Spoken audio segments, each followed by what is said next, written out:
Sauerkraut is a great health food, and it's something that we consume a lot of in our house. And if you have ever tried to buy raw sauerkraut from a health food store, it gets really expensive really fast.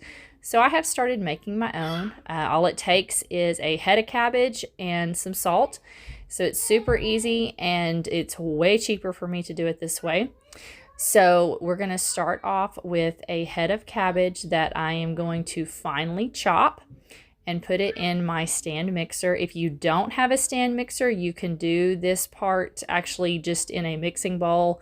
You're going to chop the cabbage, you're going to add the salt to it, and then you're going to knead it, or just, grab it and squeeze it and bruise it, because the idea is that you are going to soften the cabbage and get the juices to come out of it so that it is prepared for the fermentation process. I like doing it in my mixer because it's just easier, it's faster, but either way works. To 1 head of cabbage, I am going to add 1.5 to 2 tablespoons of salt.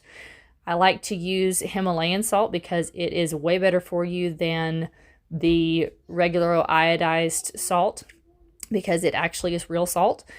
But anyway, so you're going to put it in the mixer, let it bruise. Like I say, this just takes a few minutes.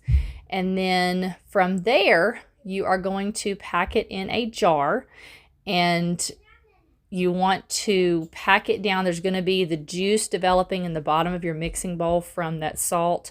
This is what that looks like. Now you can tell the color has changed. It looks more squished, for lack of a better word.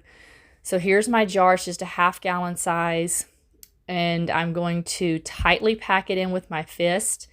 It's essential here that you have it packed down well enough that all of the air is pushed out of it and the liquid portion will kind of rise to the top, and you want all of the cabbage to be covered with the liquid. If you have a drier head of cabbage, you can add just a tiny bit of filtered water to it once you have this step done. If you just need to add some water to the top of the jar to have it completely covered, this keeps it from spoiling as it is fermenting. And you may have to repack it even throughout the time that it is fermenting. This needs to sit on your countertop for 5 to 7 days. The lid, you want it to be covered, but you do not want the lid tight because there needs to be air escaping. Cover it with a towel. Like I say, let it sit for 5 to 7 days and then put it in your refrigerator and enjoy it. It's delicious.